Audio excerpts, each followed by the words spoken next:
말씀의 제목은 은혜로 무장한 충성된 일꾼입니다. 바울은 죽음을 앞둔 감옥에서 디모데에게 복음 전파의 바통을 넘기면서 마지막 유언을 남긴 그 서신서가 바로 디모데 후서입니다. 그 마지막 내용에 중요한 것은 은혜 안에서 강하여지고 그리고 네가 받은 이 복음을 충성된 일꾼들에게 넘겨주라는 내용입니다.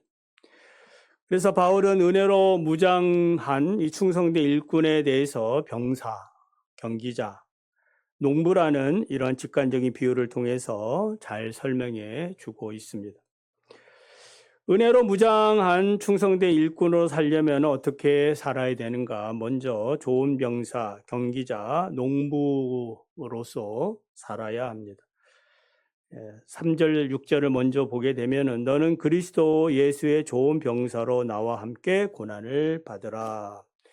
병사로 복무하는 자는 자기 생활에 얽매이는 자가 없나니 이는 모집한 자를 기쁘게 하려 함이라.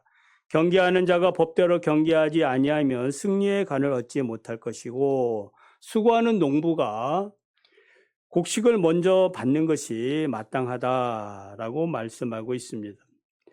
그러니까 너는 나와 함께 고난을 받으라. 그러니까 공동체의 그런 책임을 가지고 있는 사람이 좋은 병사다. 그러니까 함께 연대할 줄 아는 것. 그런 자세를 얘기해 주고 있어요. 그리고 자기 생활에 얽매여서는 안 된다라고 말합니다. 얽매인다라는 말은 이제 고대 어업에서 그물에 걸린 고기를 묘사할 때 사용된 단어입니다. 병사가 자기 사명, 군인이라는 이 사명을 잊어버리고 자기 이익이라는 그물에 걸리는 순간 그는 자기의 사명, 군인으로서의 사명을 잃어버리게 됩니다. 그래서 좋은 일꾼이란 그리스도께서 주신 사명감을 먼저 생각하는 사람이고 그렇게 하지 아니하면 자신도 모르게 세상 염려와 걱정이라는 이 그물에 걸려서 사명과 멀어지게 된 삶을 살게 되는 거예요. 현실에 따라서 그냥 흘러가게 된다 이 말입니다.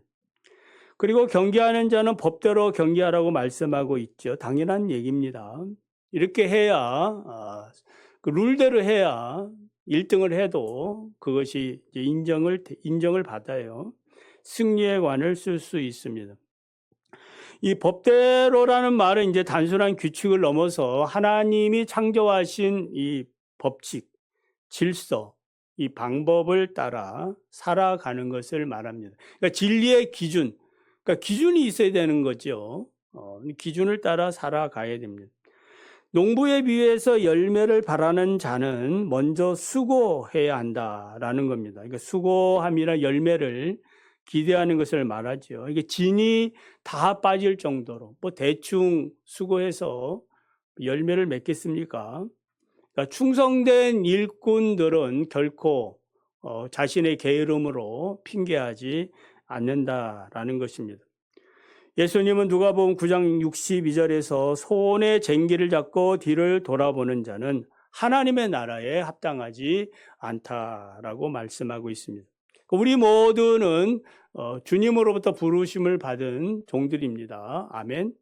부르심을 다 받았습니다. 그렇다면 내가 맡은 일에 전심전력 다하는 충성된 일꾼이 되어야 할 줄 믿습니다. 두 번째는 은혜 가운데 강건해야 합니다. 이 부분을 이제 중점에서 말씀을 드리겠습니다. 1절, 2절을 보면은 내 아들아 그리스도 예수 안에 있는 은혜 가운데서 강하라. 많은 증인 앞에서 내게 들은 바를 충성된 사람들에게 부탁하라. 그들이 또 다른 사람들을 가르칠 수 있을 것이다. 그러니까 은혜 안에라는 말은 은혜 안에 잠기라라는 뜻입니다. 잠게 됩니다. 깊은 바닷속을 다니는 잠수함이 어떻게 그 바닷속에 있는 그 수압, 그 압력을 견딜 수 있겠습니까? 견디는 이유는 그 잠수함 내부의 그 압력이 밖에 있는 압력과 같기 때문이에요. 거기에 맞춰져 있기 때문입니다. 내면이 하나님의 은혜로 우리가 강해질 때에 세상에 어떤 압력, 뭐 환난, 어려움이 와도 그것을 견뎌내게 되는 것입니다. 그래서 충성된 사람이란 뭐 단순히 좋고 뭐 성격이 좋고 또 맡은 일에 뭐 최선을 다하는 것, 그것도 중요합니다만은 이 사람은 이제 하나님께서 자기의 일을 수탁한 사람이다. 그러니까 신뢰할 수 있는 수탁자를 말해요. 그러니까 수탁자란 이임받은 사람을 말하죠. 어떤 일을 이렇게 이임받은 거예요. 그러니까 복음의 주인이신 하나님께서 자신의 영광스러운 이 복음을 전하라. 그 전해주기 위해서 이 복음을 맡길 만한 그런 사람이 되었다는 겁니다. 그 달란트 비유를 보면은 주인이 먼 여행 떠날 때에 3명의 종들에게 5달란트, 2달란트, 1달란트를 맡기죠. 이게 수탁한 거예요. 유임했다 이 말입니다. 2명의 종들, 5달란트, 2달란트 받은 종들은 그대로 열매를 많이 맺었습니다. 그래서 착하고 충성된 종아 이렇게 칭찬을 받습니다. 근데 한 달란트 받은 종은 어떻습니까? 그렇지 못했지요. 그냥 땅속에 묻어둠으로 게으르고 악한 종이라. 주인이 수탁을 했는데, 믿고 맡겼는데 그 믿음에 대해서 반응하지 못한 겁니다. 그래서 이 복음은 충성된 사람들을 통해서 다음 세대로 우리 신앙 계승이 이렇게 이어지게 되는 거예요. 나에게도 주님께서 이 복음을 수탁했다라는 것에 여러분 감사하시기 바랍니다. 나 같은 사람에게도 주님이 맡기신 거예요. 그러니까 영광스러운 이 복음을 아무에게나 맡기겠습니까? 그러니까 왕이 어떠한 그 극비 어떠한 그 내용을 특사를 보낼 때에 아무에게나 이렇게 맡기겠습니까? 정말 믿고 믿을 만한 사람에게 자신의 이 그 비밀을 맡기는 거거든요. 바울은 이 우리가 받은 복음을 비밀이라 이렇게 얘기하기도 했죠. 그러니까 내가 이런 그 복음을 맡은 사람이 되었기 때문에 영광스럽게, 이 직분도 그런 의미예요. 영광스럽게 생각을 해야 이 직분을 감당하게 됩니다. 여호수아 1장 7절을 보면은 하나님은 모세의 후계자가 된 여호수아에게 당부하는 말씀이 있죠. 주야로 율법을 묵상하면서 뭐라 그래요? 강하고 담대하라. 그러니까 하나님은 여호수아에게 그 사명을 맡기면서 이 사명을 감당하는 길은 무엇이에요? 말씀 안에서 강하고 담대하는 것, 즉 은혜 안에서 강하라. 이제 그런 당부의 말씀입니다. 바울은 사도행전 20장 32절에서 에베소 장로들에게 고별 설교를 하는 내용 중에 교회를 부탁하는 그런 내용이 나오는데, 장로들이 가지고 있는 경험과 실력에 여러분을 믿고 교회를 맡깁니다. 이렇게 하지 않고 주와 그 은혜의 말씀에 부탁한다. 무슨 말이에요? 그러니까 교회를 섬기는 일에는 그 사람이 어떠한 뭐 능력치도 중요하지만은 그보다 중요한 건 뭐예요? 그 하나님의 은혜 안에서, 주 은혜 안에서 이루어진다라는 이 사실을 말해주고 있습니다. 과학적 사실 하나 소개하려고 합니다. 잘 들어보시면 유익이 될 겁니다. 세포 내 대부분의 DNA는 부모 양쪽으로부터 받지요. DNA를 받습니다. X와 Y를 받습니다. 그런데 이제 이 미토콘드리아라는 DNA는 오직 어머니 모계를 통해서만 받게 됩니다. 그러니까 남자의 정자에 있던 이 미토콘드리아는 수정 과정에서 탈락하거나 파괴되어 버리고 오직 모계를 통해서만이 전달됩니다. 이것이 생명의 설계도예요. 이 미토콘드리아는. 그러니까 세포의 발전소입니다. 그러니까 우리가 이렇게 지금 살아있는 것은 뭐가 지금 막 움직이고 있는 거예요? 미토콘드리아가 계속 이 발전소를 돌리고 있기 때문이에요. 그래서 우리 몸을 하나의 공장이라고 보면은 이 공장 안에는 여러 가지 기계들이 있죠. 장기들이 있다 이 말입니다. 그러니까 이것들을 돌리려면 에너지가 필요합니다. 제가 지금 말하는 것도 에너지가 필요한 거죠. 에너지가 없으면 이 말도 잘 안 나옵니다. 이 에너지를 원자재라고 하는데 이 원자재 이거는 이제 우리가 먹는 음식들이에요. 밥, 고기, 뭐 야채, 좋은 거 드셔야 되겠죠. 좋은 거. 그러니까 이 음식물을 태워가지고 이제 발전소를 돌리는데 이때 이 태우는 역할을 하는 게 누구예요? 이 미토콘드리아다 이 말이에요. 그래서 이 음식을 태워서 여기에서 나오는 에너지를 우리 각종 장기에 보내서 이제 사용하게 되는데 이때 이 에너지를 변화시키는 요것이 중요한 거예요. 그러니까 음식물을 이렇게 변화시킬 때에 그 변화되는 것. 당장 필요하지 않습니까? 당장 이 공장을 돌리려면 기계를 돌리려면 전기가 필요하고 또 이 공장을 돌리려면 현금이 필요한데 이 것들이 뭐냐? 바로 가동전기나 에너지 합해를 ATP라고 불러요. 저도 이번 설교 준비하면서 ATP가 이런 거구나 공부를 많이 했습니다. 그러니까 영어로 ATP는 아데노신 트리파스페이트라고 말합니다. 그러니까 파스페이트는 인산을 얘기해요. 인산 많이 들어보셨죠? 인산. 그러니까 ATP 구조는 아데노신이라는 이 몸체에 P가 인산이 몇 개 트리가 뭐예요? 3개죠. 3개가 붙어 있다라는 말입니다. 그러니까 인산이 3개가 붙어서 그거 가지고 이제 뭐 이렇게 몸에서 역사를 하는 겁니다. 그러니까 3개의 인산은 마치 100% 충전되어 있는 3칸짜리 배터리라고 생각하시면 됩니다.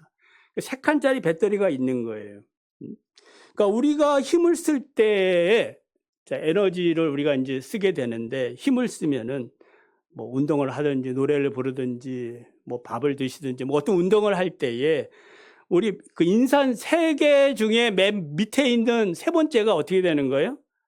툭 떨어져 나가면서 거기서 어떤 추진력이 에너지가 생기는 겁니다. 나로 날아갈 때 보면 이해가 되죠? 나로 뭐 3단체 하면은 날아갈 때마다 1단 떨어지고 2단 떨어지고 또 3단 떨어져서 마지막에 이제 우주에서 날아다니는데 그 나라가 이렇게 떨어지면은 그 떨어진 것을 다시 이렇게 뭐 공급할 그런 것은 없잖아요. 그리고 기술이 아직 발전은 안 된 거죠. 그거 발전되면은 또 다시 어떻게 해가지고 붙어가지고 더 멀리 날아갈 수가 있는데 그렇게는 못합니다. 아직까지는. 근데 우리의 몸은 다르다는 겁니다. 그러니까 인산 3개가 붙어 있는 것이 ATP가 정상인데 1개 떨어져 나갔으니까 어떻게 됩니까? 갑자기 2개니까 이게 이제 비정상이 된 거예요. 보충해야 된다 이 말이에요. 그래서 이 떨어져 나간 한계는 우리가 영적으로 마치 충성된 일꾼이 우리가 교회에서 또한 복음을 위해서 가정에서 이렇게 충성하다가 뭐 한 거예요? 이 에너지가 소진된 것과 같아요. 번아웃 됐다라고도 말할 수 있어요. 이 상태를 뭐라고 얘기하느냐? ADP라고 얘기해요. ATP는 3개, ADP는 몇 개겠어요? 2개. 그러니까 D가 D예요. 접두어인데 2개라는 뜻입니다. 그러니까 이것은 2개가 된 것은 실패가 아니고 에너지를 올바로 사용했다라는 증거가 됩니다. 그러니까 우리 몸이 이제 정상적으로 돌고 있는 거예요. 근데 이제 이 ADP 두 칸 상태로 계속 있으면 안 된다 이 말이죠. 빨리 어떻게 돼야 돼요? 3칸으로 다시 만들어져야 됩니다. 이때 이제 미토콘드리아가 끊임없이 영양분을 태워서 이 3번째 인산을 만들어내서 3칸으로 다시 완성을 시키게 됩니다.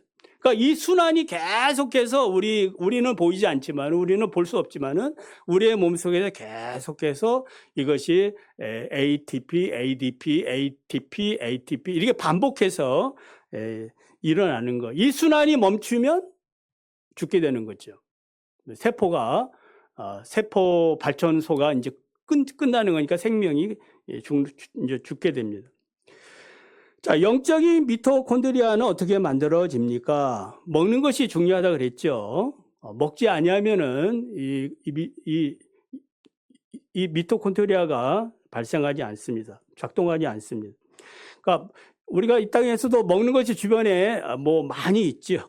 많이 있죠. 자, 우리 영적으로 하나님의 은혜는 무한합니다. 아멘. 무한하죠. 언제든지 있습니다.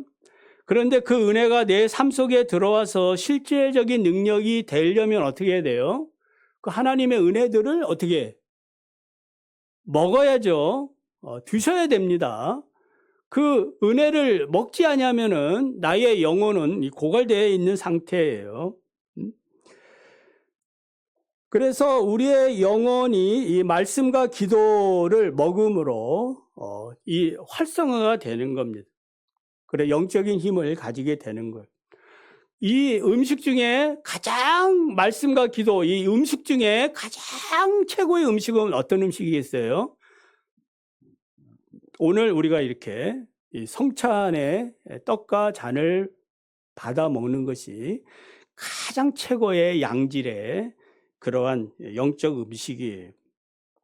그러니까 예수님은 내 살과 피를 마시지 아니하면은 그 사람에게는 생명이 없다라고 말씀하기도 했어요. 자, 다시 말씀을 드리면 충성된 일꾼에게는 자기 발전, 자가 발전소가 없습니다. 사역을 우리가 함으로 살아감으로 에너지를 썼다면은 다시 그 에너지를 어디서 공급받아야 돼요? 바울이 디모데에게 말한 것처럼 은혜 안에서 강해져라. 그 은혜 안에서 다시 그 공급을 받아야 됩니다. 그래서 재충전을 해서 다시 ATP를 인산 3개를 만들어야 됩니다. 그래서 이 미토콘드리아는 모계를 통해서만이 유전된다 그랬죠. 그렇다면은 자 이제 한번 생각해 보십시오. 신앙적인 이 모계는 어떤 사람들인가?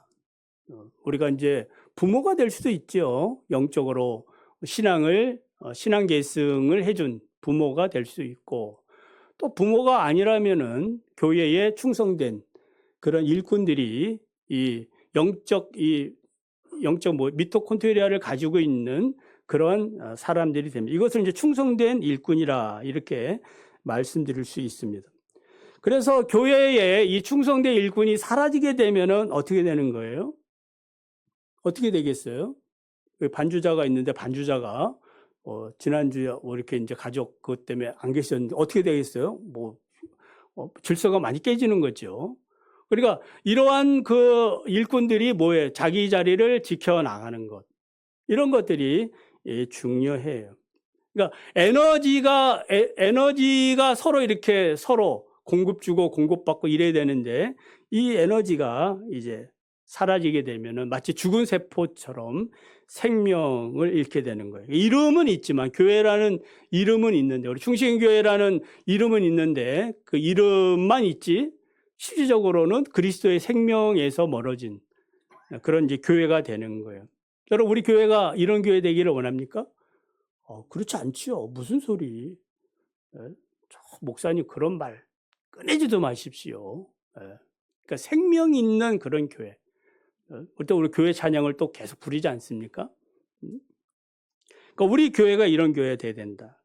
그래서 이 견고한 신앙을 가진 공동체라 내가 만들어내는 것이 아니라 나를 낳아준 영적 이러한 믿음의 사람들과 더불어서 은혜의 유전자를 그대로 유지해서 물려주는 것. 이것이 중요합니다. 그래서 바울은 디모데를 사랑하는 아들아 이렇게 부른 것도 영적 관계지요. 이런 영적 관계가 필요해요. 자, 우리 교회는 어떤 교회가 돼야 되겠습니까? 바로 이제 은혜 안에서 강함을 경험하는, 그러니까 미토콘드리아, 영적 미토콘드리아가 충만한 이런 교회가 되기를 원합니다. 그래서 그 순간순간 필요할 때마다 에너지를 공급받고 살아가야 됩니다. 자, 오늘부터 이제 홈킹 브레스 기도회를 합니다. 이제 교회 소식 한 다음에 잠깐 모이는데 예배 중에 처음 해보는 일이에요.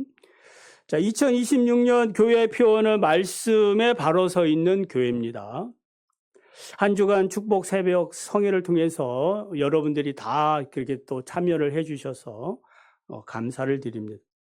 자, 이어서 이제 계속해서 하나님이 주신 말씀이 이제 공동체를 세우는 이 트라이포드 영적 원리를 주셨죠. 네 가지 원리.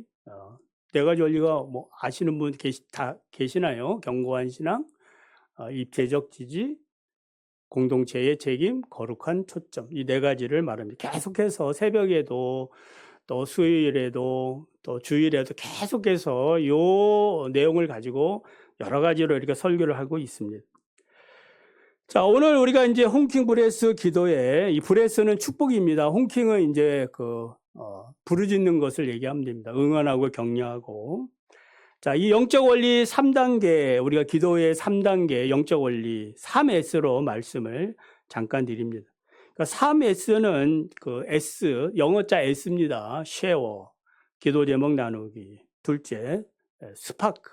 스파크 알죠? 불꽃이 팍 점화되는 거, 스파크. 기도로 점화하기. 세 번째, 서포트. 서포트, 뭐 다 익숙한 그 영어 단어들입니다. 기도로 받쳐주기. 자, 1단계 기도 제목 나누기입니다. 쉐어. 자, 기도 제목을 나눈다는 것은 단순하게 뭐 정보만 얘기하는 게 아니라 자신의 연약함을 드러내는 거룩한 노출이에요. 이것을 기도해 주세요. 야고보서 5장 16절을 보면은 너희의 죄를 서로 고백하며 병낫기를 위하여 서로 기도하라. 서로 고백하는 것. 나를 위해서 짧은 시간이지만은 나를 위해서 이렇게 기도해 주세요. 기도 제목을 내어놓을 줄 아는 것. 이렇게 할 때에 생명 에너지, 치유의 에너지가 흐르게 된다는 겁니다. 그래서 함께 이제 기도 제목을 나누게 되면은 그 순간부터 이 기도 제목은 너와 나의 공동체의 그러한 기도 제목이 되는 거예요. 함께 나눔이 되는 겁니다. 그러니까 혼자 짐을 지는 것이 아니라 함께 짐을 지게 되므로 내 짐은 그만치 가벼워지게 될 겁니다. 그러니까 기도 제목 지금부터 생각했다가 오늘 모일 때 이거 기도해 주세요. 이렇게 기도 제목을 내놓으시면 되겠습니다. 두 번째는 2단계는 기도로 점화하기입니다. 스파크. 그러니까 기도의 불꽃. 그러니까 스파크가 상대방에게 옮겨지는 그런 과정이. 그러니까 홈킹의 핵심이 반응이 일어나는 겁니다. 그래, 우리 같이 불꽃 이룹시다. 숯불이 뭐 혼자 이렇게 있으면 뭐 그 힘이 있습니까? 모아질 때에 거기서 강력한 그 힘을 발휘하죠. 쇠도 녹이고 고기도 굽고 뭐 이럽니다. 그래서 우리가 기도 제목을 나누고 그것을 듣고 성령의 감동을 따라서 축복을 선포하고 함께 뜨거운 기도를 할 때에 그 영혼이 이제 불이 붙게 되는 거예요. 짧은 시간이지만은 짧고 굵게 강력한 성령의 불꽃이 타기를 원합니다. 3단계는 기도로 받쳐주기 위해 서포트. 그러니까 이 점화된 불꽃이 한번 붙고 꺼지면 안 되지 않습니까? 계속해서 이 불꽃이 꺼지지 않도록, 이 기도의 불이 꺼지지 않도록 서로에게 견고한 성벽을 쌓아주는 일이 됩니다. 출애굽기 17장에 보면 모세의 팔이 내려오지 않도록 아론과 훌이 양옆에서 받쳐주는 것 잘 아시지 않습니까? 형제 자매의 삶이 무너지지 않도록 너는 너가 알아서 하는 거지 뭐. 이거는 개인주의적인 거잖아요. 너가 알아서가 아니라 우리 함께 그래 한번 우리 같이 고민하자. 같이 한번 해보자. 뭐 대단한 우리가 어떤 도움을 주지 않을지라도 이 말 한마디가 큰 힘이 되는 거예요. 내가 옆에 있다. 뭐 그 노래 있잖아요. 아빠 힘내세요. 누가 있다? 우리가 있잖아요. 그 노래 잘 아시지 않습니까? 그게 응원이에요.